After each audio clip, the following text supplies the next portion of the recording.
and welcome back to What's Finland on Satellite. I'm Jukka Mustonen, producer of the show. Today we shall introduce to you Karita Mattila, young and talented opera singer from Finland.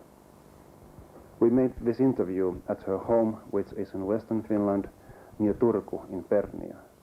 Even though she is not singing in the program, I'm sure that you agree with us that we Finns have every reason to be proud of her.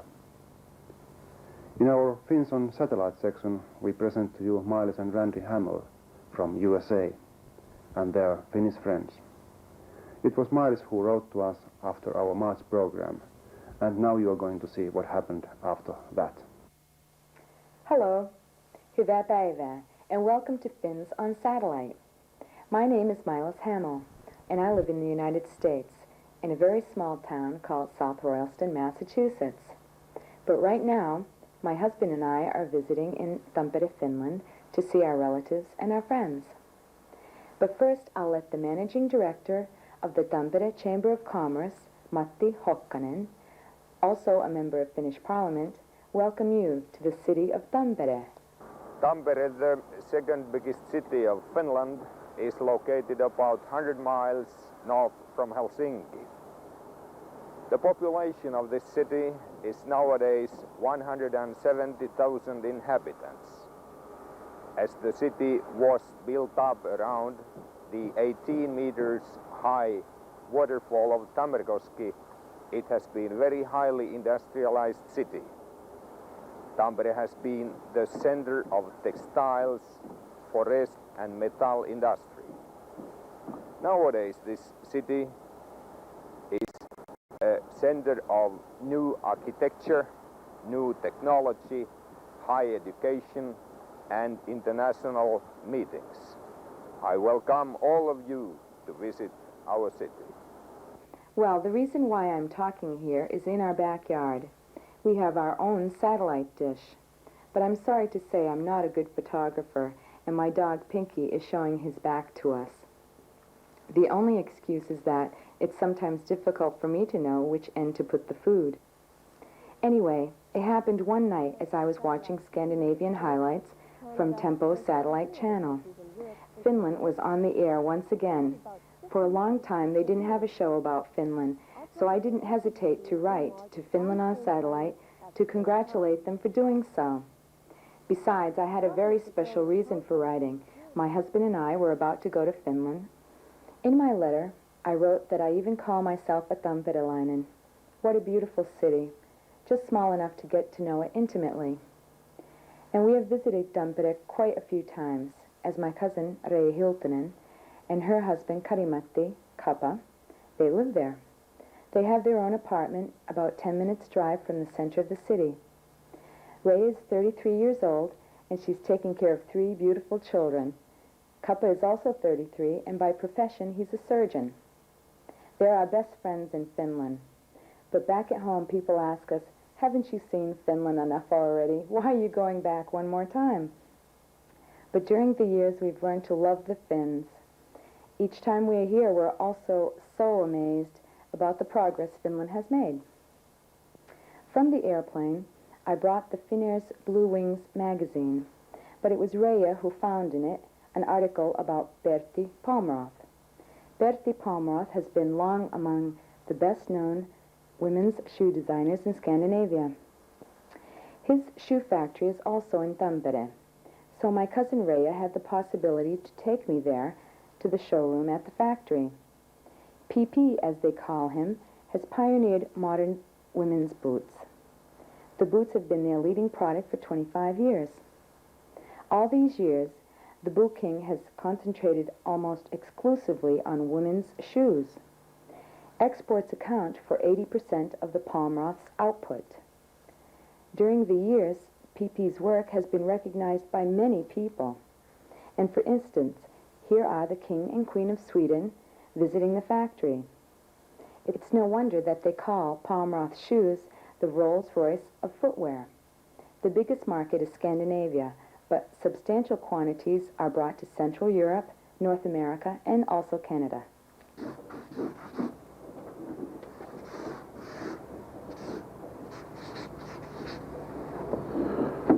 Now it's very popular that the boots are metals in the top part and the back part and some metal decorations.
This is the design price from Paris 65. And this is the export price from President of Finland, Urho Kekkonen, from 1980. And from this year, the last one is International Gold Star for design from United States. The place we haven't missed once is the Ahlstrom's Glass Factory in Iittala. There are 250,000 visitors yearly. That's a lot in Finland. At Iittala Glass Center, you can have guided tours, visit the glass museum, and buy finished design gifts from several stores, even have a lunch. And what's important to us, from the eye shop, you might find a real bargain among the Iittala designs to bring to our friends and our relatives.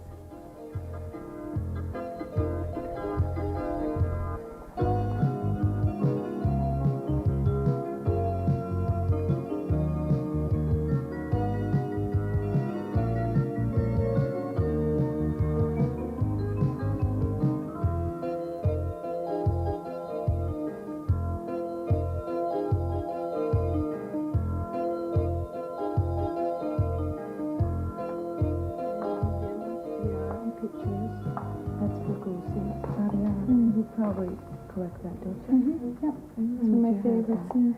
It's very nice. What is this? That's a vase. It's nice. I like that.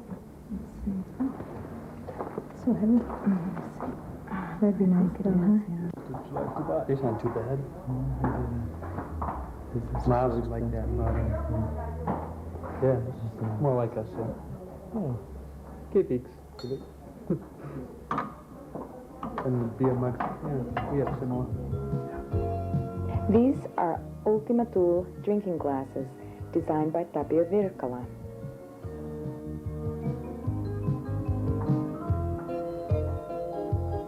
Timo Sarpaneva is the designer of this archipelago collection. And this sandblasted glass from the Romance collection is designed by Mikko Karppanen. Ken Benson from the USA has designed a collection called New York.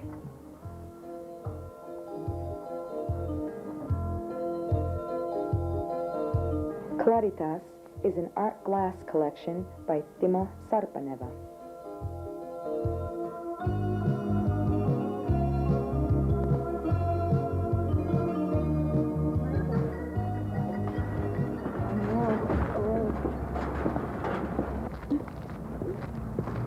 This time we visited the museum at Iittala because they had their 100 years exhibition. What's this one here? This is an orchid, Randy. Hello, welcome to our museum. Thank you. My name's Milas. Satu. This is Randy. my husband, Satu. Randy Hamill. We're from South Royalston, Massachusetts, and we're visiting Finland for a little USA. while. Yeah. Oh, you have been visiting us earlier? Yeah. Every time we come to Iittala Glass. You know Iittala Glass in museum? Oh, yes, it's very popular. Oh. Here we have a special exhibition which tells about the most famous glass items of the 50s. I think they're very nice. Very nice. And this piece here? This is Orchid, a vase of Timo Särpänevä. Have you bought some Iittala glass? Yes, we have. It's very popular. All our friends ask us to buy them some glass, and we've started little collections for them, and Oh, nice it's a lot to of hear. fun. Yeah, it's very nice. We love it. Our permanent exhibition will show you the most typical Iittala products made during these 100 years. The concept of Iittala design was born in the 1936 as the famous Finnish architect Alvar Aalto designed the Victoria's collection for a design competition arranged by Finnish glassworks. The popular vase named Savoy or Aalto still is the flagship in our production. In the 50s, the name Iittala became world famous due to the very famous designers Timo Särpänevä and Tapio Virkkala, whose items took part in Milan Triennales and won their numerous prizes. In the 1970s, very many new designers began their work in Iittala. One of the most famous of them is Jorma Vennola, whose greatest passion was to combine glass with other materials, for instance with steel and plastic. They know right away when the glass is not any good. Yeah, they see it in the color and they can hear it too. It takes 2 weeks to heat the oven. Once the oven is on, it's operating from 4 to 5 years. In the glassblower team, there are 7 to 10 men, and this is teamwork at its best. They change places every 15 minutes, but after every 45 minutes, they take a 15-minute break. Here I really understood how much manpower it takes to blow glass, and how high craftsmanship it takes to be a first-class blower. The biggest surprise for me was when I found on the front page of our local newspaper that one of my relatives from the country had been rewarded a certificate. The Järvenpää family have been delivering first-class milk to Valio for 25 years.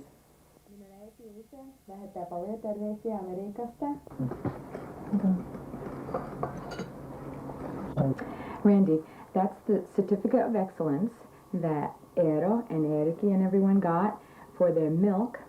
25 years of first-class milk every morning. It's good. Can you believe it? Yeah.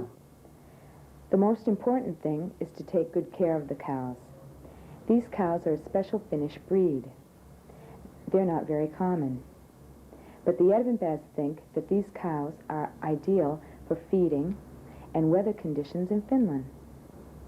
They have about 30 cows. The busiest time is in the late afternoon when Eero and the others feed and milk the cows.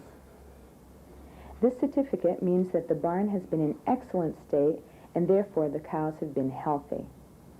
Finlandia cheese is made from first-class Finnish milk. The quality of the milk results are other factors too. As a matter of fact, well-known Finnish chemist A.I. Virtanen was awarded the 1945 Nobel Prize after developing a special feed for these cows. That I didn't know, and I bet my shopkeeper back home didn't know that either. This has been a great factor to produce top-quality Finlandia cheese that is exported to Europe and North America. I learned that Finland also played a unique role in developing cheese-making to a modern and rationalized mass production. Especially bringing in electronical control to the process has been a major achievement. The milk used in cheese making is standardized to a fat content of 3%. After standardization, the milk is preheated and pumped into a cheese vat. The starter cultures and the cheese rennet are added to the vat according to a fixed timetable. Milk, the most perfect nutrient found in nature, appears white and homogeneous. When magnified 1,000 times, fat globules can be seen under the microscope. Casein, the most important raw material in cheese making, can be observed when a drop of milk is magnified 100,000 times. The casein content of milk is about 2.6%. From the casein, small particles are split by the rennet. The remaining parts of the casein are connected to a net. The milk is coagulated by means of the rennet, and cheese curd is formed. Cutting the curd begins when it has reached a suitable hardness. When the cheese making in the vat has lasted about 3 hours, the curd grains are moved into a pre-pressing machine where they are integrated into a solid mass.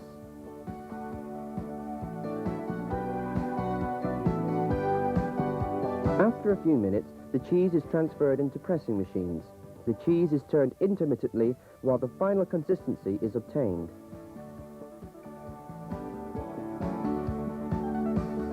After about 18 hours, the cheese is moved into brine basins where it's kept for 2 days. After salting, the cheese is then transferred to cellars for ripening. During the ripening process, some biochemical reactions take place, and it is by means of these reactions that the cheese obtains its flavour, aroma and texture. During ripening, the carbon dioxide produced from propionic acid fermentation results in the formation of those familiar holes associated with Finnish Emmental. After 3 months of ripening, the cheese is ready for commercial markets as blue label Finnish Emmental. It takes up to 6 months for red label and as long as 9 months before black label Finnish Emmental is ready for the demands of the customer. And that's how Finnish Emmental is winning new friends and is on its way to new world championships. It has been the coldest winter in Finland in 100 years, and now we have the spring here. But Karita Mattila, as you see, it's still raining. You have been living here all your childhood. What kind of memories does this kind of weather bring to you? Well, first of all, rain has always meant, coming from the country, in spring it has been, on the other hand, it has always been a good thing because, the grain will be growing better. But because now the farmers are urgently waiting for the chance to get into the field, so I have sensed it very strongly now being at home at the moment, and my father and both of my parents are both farmers, and so they are a bit sort of worried. So it is but I've always liked rain. It has been. Having grown up in the country, you just take everything so naturally. I very seldom lose my temper because of the weather. I don't know. It must be because you don't do anything about it. But it's fresh. It's lovely to go jogging in the morning when the weather is like that, and it's so much fresh air. You just think you could faint because you don't expect that kind of. You don't ever experience that kind of thing abroad. Well, you said that you have now deeper feelings towards your home. Because I have very close relationships with all the members of my family. I have 3 brothers. One of them is older than me, and 2 of them are younger. And 2 of them are already married, and they have their families, and I have very close relationships with them. And I've always had a very close relationship with my parents. So, first of all, Bernia is my home. I can't really judge it in other terms. What is it really like to live here? Because I don't live here at the moment. This is just a place to come and to relax. And it's like, coming home and having a holiday and just relax. It was in 81 in Lappeenranta in Finland that was some kind of breakthrough for your career, wasn't it? Yes. I don't know whether that was... definitely that was the first encouragement, that the first sort of public reaction that convinced me that I could have a chance. But I never thought that I would be... I got the prize because I was ready to as a professional singer. So it is the first sort of public encouragement that I felt that I felt really that they trusted me, and I wanted to. It gave me a lot of strength to continue. But then later, '83, when I took part in this singing competition in Wales, that was then the crucial moment where the international interest came along. Karita Mattila, can you tell me some of your roles and in which way they do differ from one another?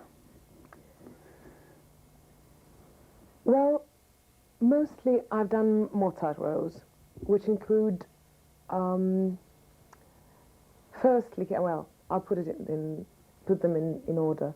First was the Countess in The Marriage of Figaro, which was also my debut role in Finland at the Finnish National Opera. Then came Donna Elvira in Don Giovanni, which I did in Washington and at the Scottish Opera. Then came Fiori Ligi, Così fan tutte, the role I've done in several opera theatres. And then I've done one Wagnerian role, Eefjen in Master Singers in Brussels. Fledermaus, also a bit of operetta. The role is Rosalinda. And now lately, my latest role at the Finnish National Opera was Amelia in Simon Boccanegra. And of course, I forgot to mention my favorite role, Mozart role, Pamina in Zauberflöte, Magic Flute. That was the role I did last year at Covent Garden. Well, when you're walking in the street and you have played all these roles, so do you remember all the time who you are when you're walking? Oh. That means, do you mix, your roles in your ordinary life? Sometimes, yes. I've heard some actors. I saw a very interesting program of a Finnish actor whom I admire a lot, and he said something about, when for example, when the first night is coming closer and closer, so you actually, everything changes. You practically start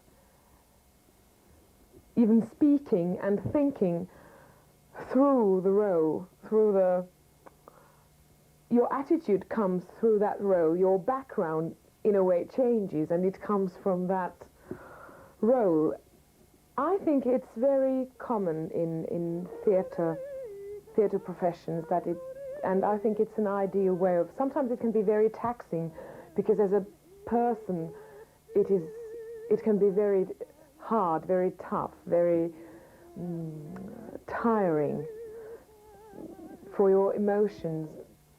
But I think that is the side of the profession that is crucial and that you just have to be able to carry and take. What kind of influence you have had making Finland known in music circles around the world?